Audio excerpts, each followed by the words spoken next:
Oi pessoal, tudo bem? Eu sou a doutora Bruna. Vim aqui gravar o primeiro vídeo para vocês, em parceria aí com a Leia. Esse primeiro vídeo vai ser bem curtinho, é só para tirar algumas dúvidas que vocês mandaram aí na caixinha que a Leia colocou. Tem outras dúvidas aí para tirar, mas a gente tá vendo se a gente faz uma live, ou se a gente faz um Zoom, ou se a gente vai continuar tirando dúvidas. Assim, eu faço vídeos curtinhos e vou respondendo algumas dúvidas, tá? Algumas dúvidas que foram selecionadas aí. Dá um descontinho na cara da pessoa que tá um plantãozinho de 24 horas. Então, tô meio cansada. Então, vamos lá. Primeira pergunta foi em que idade que as crianças param de colocar as coisas na boca, gente? Geralmente elas passam dessa fase aí depois dos 3, 4 anos, tá? Eles passam por uma fase que a gente chama de fase oral, que é uma fase bem longa, que de 1 ano até uns 3, 4 anos eles colocam tudo que eles veem pela boca. Então, é muito cuidado com o que vocês deixam no chão. Às vezes a gente deixa cair, eu tenho essa experiência na minha casa, às vezes cai um cisquinho de nada e a Havana pega e coloca na boca. Já engasgou uma vez. Então tem que tomar cuidado, muito cuidado nessa fase. Quem tem bebê pequeno, começando a caminhar, tem que tomar cuidado porque tudo que eles encontram eles colocam pela boca, tá? Em que momento medicar para febre com o quê? Meninas, geralmente para febre eu indico assim, se eu não avaliei a criança, eu indico que você use aquilo que você está acostumada a usar.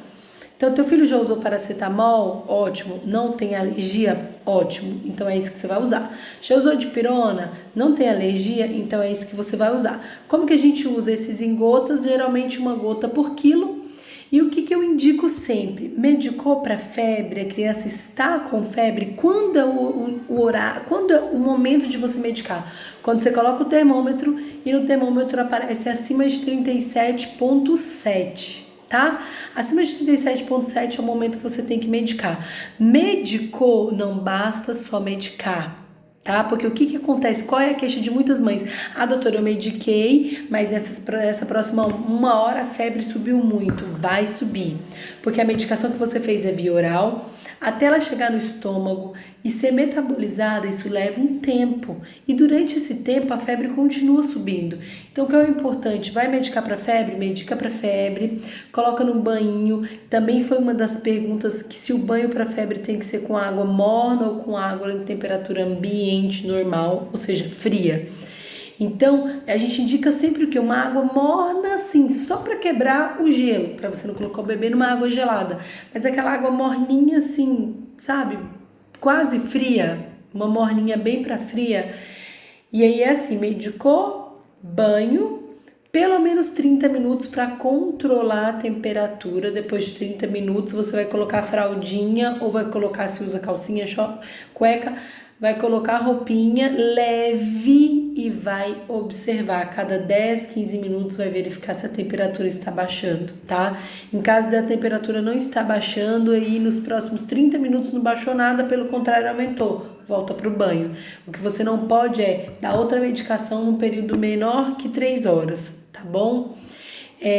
Outra pergunta aí, se é normal um bebê manter as medidas, diferença de um mês para o outro.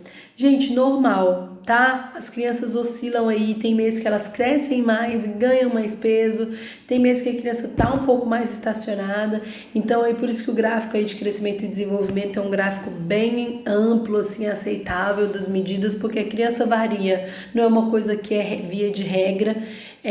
Tem mês que vai ganhar mais, vai crescer mais, tem mês que vai ganhar menos, vai crescer menos, tem mês que às vezes não cresce e não ganha quase nada de peso, e isso pode acontecer, tá? Tem variação de salto de desenvolvimento, tem dentição, então isso influi bastante, tá?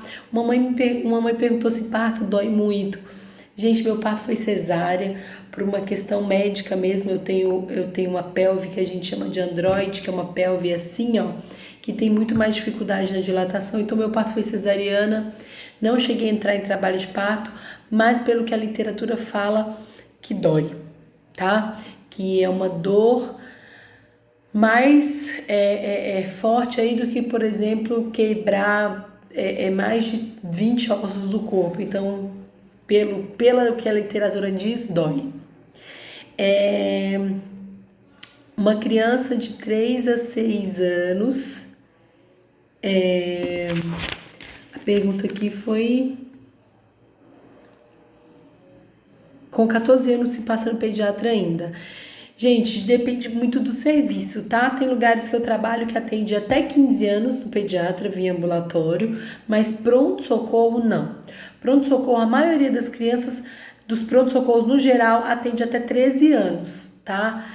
É um ou outro, assim, difícil aí que atenda com essa idade, mas a grande maioria atende até 12, alguns, e 13, alguns. Eu trabalho em 2 lugares diferentes em pronto-socorro, urgência e emergência. Um atende até 12 anos, o outro atende até 13, tá? Existe cólica em recém-nascido? Meninas, a literatura, ela fala que os bebês aí a partir de 3, 4, 5 dias, eles podem ter cólica, desenvolver gases, e isso também varia muito com a alimentação materna, tá? Então, assim, às vezes chegam uns bebezinhos pra mim com o abdômen bem distendido, bem desconfortável, e aí você vai ver, a mãe comeu algumas coisas que não deveria comer. O que eu sugiro pra vocês? Dá uma olhadinha aí na internet, tem várias tabelas do que a mãe pode comer, não pode comer, do que deve, do que causa gases, do que não causa gases no bebê, tá? Em caso de febre, eu já respondi do tipo de banho. A pega correta, gente, como fazer, é um tema bem extenso. Eu acho que é muito curto o espaço que a gente tem aqui para colocar em stories e tal, para poder responder com relação à pega. Eu sugiro que quem perguntou da pega, mande de novo e a gente vai usar aí uma live, alguma coisa para falar um pouco mais sobre isso, tá? Com relação a mamãe perguntou se ela pode dar fórmula de ninho para crianças maiores de 1 ano. Mamãe, ninho não é fórmula, tá? Ninho é leite de vaca. E mesmo aquele ninho Nutrigold, esses são bebidas lácteas, ou seja, não é fórmula, tá? Ele já tem leite de vaca mesmo, tem lactose. Para bebês acima de 1 ano que não sejam intolerantes à lactose, nem alérgicos à proteína do leite de vaca, pode, tá? Não é a melhor coisa da vida, mas pode. Uma mãe perguntou se será que uma mãe que não amamenta por qualquer problema aí fisiológico, enfim, é menos mãe? Não, gente, o importante é que você tenha teu filho bem nutrido, tá? Tem mães que infelizmente aí bebês que nascem ficam na UTI, a mãe não tem condição de amamentar, às vezes pelo estresse diminui a produção de leite, enfim, isso é uma coisa real, não é toda mãe, infelizmente, que consegue amamentar, às vezes não consegue manter o bebê aí por mais de 3, 4 meses na amamentação exclusiva e aí tem que complementar. Você não vai deixar de ser mãe por causa disso, nem menos mãe por causa disso. O mais importante é que teu filho esteja bem de saúde, bem nutrido, tá? Gente, se ficou alguma pergunta para trás, me manda de novo ou manda aí na caixinha, tá bom? Beijo no coração, Leia, obrigado pela parceria, tamo aí, o que precisar, e vamos marcar uma live para tirar dúvida de vocês, porque é muita coisa e é curto tempo, senão fica muito longo o vídeo, tá bom, gente? Brigadão!